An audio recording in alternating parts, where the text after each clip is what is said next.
Whether you're a current or aspiring film shooter, there's something fascinating and sometimes even a little bit inspiring about getting to see what film cameras other photographers are using. I mean, with so many different options available, I like to think of the analog camera world as one of those ice cream shops with like 100 different flavors, each serving up a different look and feel, aesthetic.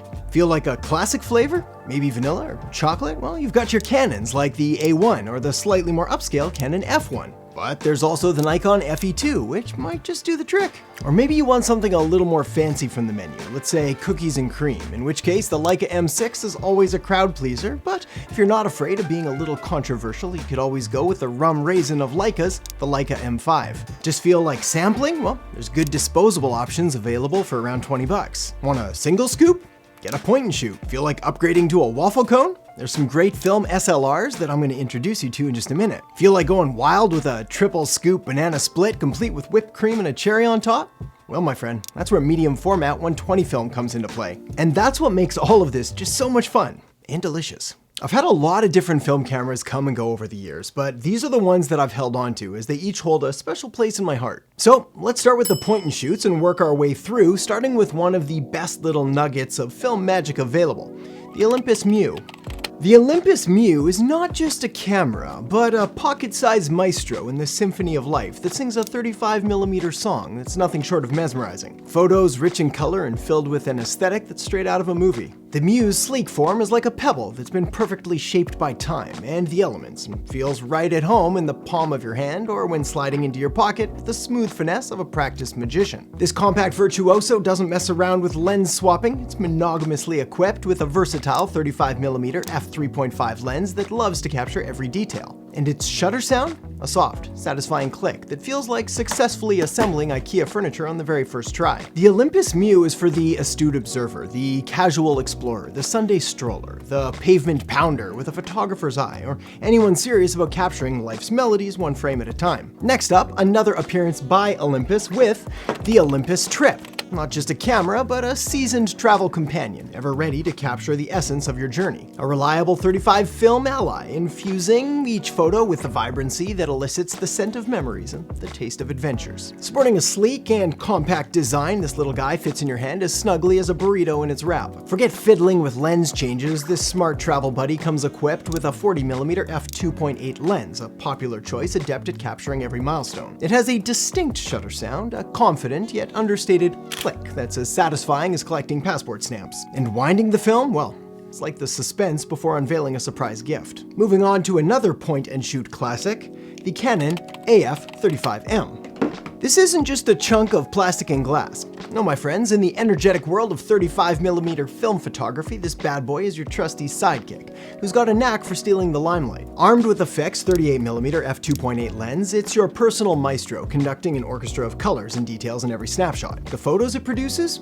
They're a bit like an apple pie from the supermarket. It's not homemade, but hey, it's still warm, vaguely sweet, and wafts an air of nostalgia that's good enough to get you through. Compact yet tough, like a chihuahua on a mission, this is a camera you can count on when you just want to snap a quick pic. The ergonomics of this little fella will have your hand singing praises, making you eager to frame up the world one shot at a time. But what about its shutter sound? Well, it's a muted symphony, a whispering click that punctuates the silence, signaling the birth of a new image. The AF35M isn't just for hobbyists. Its reliability and simplicity might appeal to pros yearning for a low-pressure analog vacation from their high-end gear. So now, with those out of the way, it's time to move on to the more serious category of the day, 35mm SLRs and rangefinders. First, a quick introduction or refresher on the difference between an SLR and a rangefinder. An SLR, or single lens reflex, has a mirror inside, like the one you see when you look at your reflection. This mirror helps the person taking the photo look straight through the camera lens and see exactly what the photo is going to look like before it's taken. A rangefinder camera, on the other hand, doesn't use a mirror, and instead uses a viewfinder that's not directly connected to the lens. Neither rangefinders or SLRs is necessarily better than the other, and it's largely a matter of personal preference, which is why I tend to use both and swap them out depending on what I feel like that day. First off, the Nikon FE2, which isn't just any old camera. No, my friend, this is the Leonardo DiCaprio of 35mm SLR cameras. Versatile, reliable, and always delivering a stellar performance. Its photographs? Talking pure cinematic masterpieces here, with sharp details and a mood that screams, This is Oscar material. The FE2 sports a tough, all-metal body with a feel that's reassuringly robust, like a firm handshake from Dwayne "The Rock" Johnson. It's pals with a wide array of Nikon f-mount lenses, the 50mm f1.8 being the crowd favorite, turning the everyday mundane into pure film photo magic. Winding it feels as satisfying as popping bubble wrap. And the shutter sound? Think of the satisfying crunch of cereal in the morning, but for your ears. And with less crumbs. Using an FE2, you're not just taking pictures, you're crafting stories, you're making statements, and you're telling the world, move over Instagram filters, I've got an FE2. This, my friends, is the A-list of photography. Next up, I'd like to introduce you to the Pentax LX, the younger sibling in the illustrious Pentax family. But don't be fooled by its lineage. It's not living in the shadow of the Pentax 6.7, it's dancing in the spotlight. Unlike its medium format elder brother, the 6.7, the LX weaves enchanting tales on a 35mm canvas, each frame bursting with charm and character. The LX's compact and ergonomic design feels as familiar as a well-loved family recipe.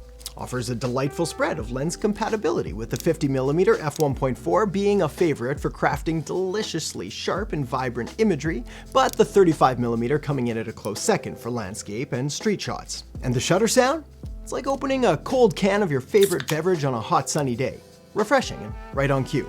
Advancing the film is like savoring a long-awaited family feast, pure anticipation and satisfaction rolled into one. Selecting the Pentax LX as a daily driver isn't just a choice, it's a statement. It's for those who, while respecting heritage, aren't afraid to make their own mark on the world of analog photography. If you feel like playing it a little more safe though, then this next one is for you. And that's the Canon A1.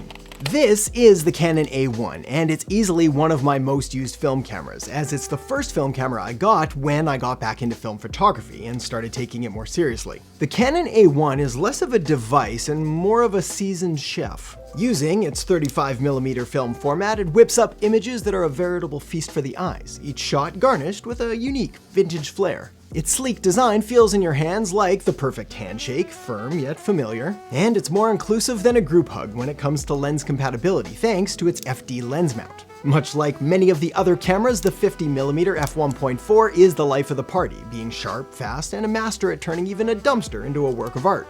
The A1's shutter sings with a satisfying clack, the auditory equivalent of the sizzle when a freshly cut steak hits a hot grill. Advancing the film is like a master chef's knife slicing through a ripe tomato, smooth, decisive, and promising something delicious. The Canon A1 isn't merely a tool, it's the choice of visual gourmets who believe in the artistry of photography, one delicious frame at a time. An alternative to the Canon A1 is the Canon AE1, and both cameras really are great, but the A1 is a bit more advanced with more manual controls and a better viewfinder display. That said, if you want to take it a step further and invest in one tank of a camera, then that's where the Canon F1 comes into play. And this, my friend, is the Canon F1. Not just a camera, but a faithful companion in the quest for capturing life. With its robust build and unmistakable heft, the F1 rests in your hands with the assurance of a trusted friend that grounds you in the moment. And when it comes to lens swapping, it's more welcoming than Canada. And just like the Canon A1, this camera also believes in choices, opening the gateway to a diverse universe of FD lenses, one of the widest array of lenses available anywhere. That said, the 28mm f2.8 pretty much stays permanently attached to this one for me. The sound of its shutter is a symphony in itself, a distinctive, rhythmic clack, marking the intersection of time, space, and creativity. The film advance, a tactile delight. It sets the stage for the next moment to be immortalized. Owning a Canon F1 is kind of a badge of honor, a testament to the seriousness of its user in the pursuit of photographic artistry. But if you really feel like taking your camera game to the next level, then there is perhaps no better camera to help you do that than the Leica M6. The Leica M6 doesn't just randomly pop up in photographers' fever dreams for no reason. This little 35mm wizard of the camera world stuffs a whole lot of photographic prowess into a body smaller than your ability to resist checking your phone every 5 minutes. And this thing is more reliable than your trusty drooling Labrador Retriever, a bona fide petite powerhouse. It's tougher than your mother-in-law's burnt pot roast and is the byword for mechanical dependability. It's David, leaving the photography Goliaths in the dust without even needing a cooldown period. The bright viewfinder presents a vista of opportunities clearer than my unabashed love for all things grainy. And don't get me started on the veritable buffet of top-tier lenses that it flaunts. You'll capture details that will have even the most nitpicky of perfectionists drowning in a sea of joyous tears. Winding film in this baby is smoother than a penguin on a butter-slathered slip and slide. And that shutter sound? We're talking full-blown orchestral concert trapped in a single satisfying click. The Leica M6 is your ticket back to the golden age of analog photography. I promise, once you hold it, once you shoot with it, you're gonna get weak in the knees and your heart will go all fluttery. It's falling in love, camera style. But as a mechanical camera, there are times when I leave it behind in favor of more modern options, especially when shooting fast-moving subjects that can't sit still for 5 seconds, like my kids. And that's where the Canon EOS 3 comes to the rescue. The Canon EOS 3 is one of the most user-friendly cameras ever. Think of it like the Marvel superhero of 35mm film cameras, packed with powers, yet unassuming. The autofocus on this beauty is sharper and faster than a Raptor on Red Bull. Say goodbye to missed moments and hello to crisp, in-focus masterpieces. When you cradle it, it fits like that pair of jeans you just can't live without. And its weight? Lighter than the plot of a rom-com, but way more reliable. And the EOS 3 isn't picky. It chums up with all EF lenses, delivering stunning shots every time, like a personal photography genie. That built-in motor drive is smoother than your go-to almond milk latte. Seriously, it's the caffeine rush of the camera world. Sure, it might not boast the snob appeal of a Leica or the brute strength of a Pentax 6.7, but when it's crunch time and I need that perfect shot, the Canon EOS 3 is my wingman. Trust me, it'll never let you down. And with that said, the time has come to move on to our next category of cameras, medium format 120 film cameras. First off, just in case you're not familiar with medium format film cameras, I want you to think of films as different sizes of pizzas. So 35mm film is like a small pizza, while 4x5 sheet film or large format is like a family-size pizza. That leaves 120 film or medium format film like a medium pizza. Larger than the small pizza, but smaller than the family-size one. The pros of medium format are that you get a significantly larger negative, which means more detail and the ability to blow it up to create larger prints. The cons of medium format, though, are that you usually only get 10 to 15 pictures per roll of film depending on the camera, so you do need to shoot a little more sparingly. Also, an important note here to avoid looking like a film first-timer is remembering that even though it's called 120 film, it isn't actually 120mm wide. It's just a name, not a measurement. And it was named this because it was the 20th daylight loading roll film that Kodak produced.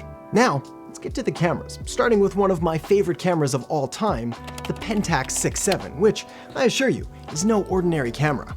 This medium format monstrosity pumps out 6x7cm negatives that are almost 5 times larger than your run-of-the-mill 35mm film, and gives you photos so detailed they make digital cameras seem like they're shooting with the lens cap still on. Sure, this antique piece of art weighs as much as a small, overfed elephant, and lugging it around is like sporting a sack of stylish bricks. But on the bright side, who needs CrossFit when you can sprain your back in the name of photography?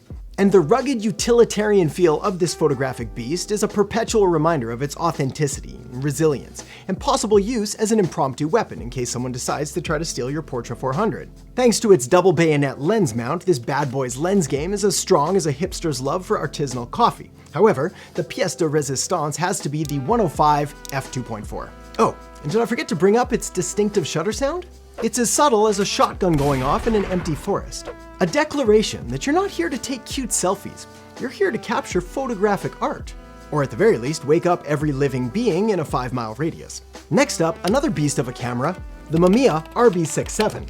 A heavyweight champion in the arena of medium format photography. This shoebox-looking film camera titan shoots 6x7cm negatives, which are nearly 5 times larger than your typical 35mm film camera.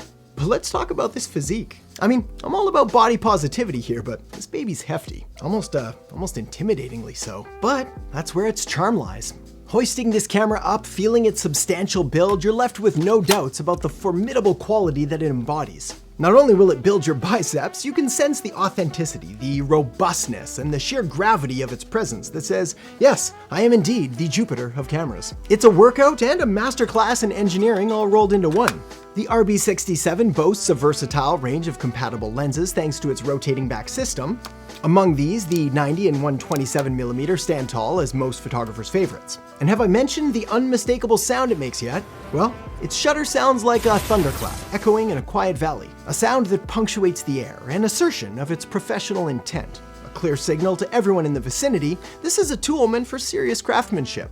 And then we have the Mamiya 645 Pro. More than a camera, it's a time machine. rendering moments with such vivid realism and authenticity, it's as if you're living in them all over again. Its distinctive medium format 6 by 4.5 film canvases every photograph with an intimacy that reveals layers within layers within layers, like a great literary novel or an onion. Physically, the Mamiya 645 Pro and Pro TL have a gravitas to it, a reassuring heftiness that whispers, "I got this." Its lens compatibility is a smorgasbord, but the 80mm f2.8 often steals the spotlight. Its shutter claps with an authoritative thunk, like a poetic punctuation that marks the culmination of anticipation, art, and reality. The whining of film is the sweetest encore, a sensory serenade to the photographer. And if you happen to get the power winder, you'll find it does take a little bit of the fun out of it, but it makes up for it in speed and handling. The key though with this camera is hopefully what it inspires you to do, which is to go out and take pictures.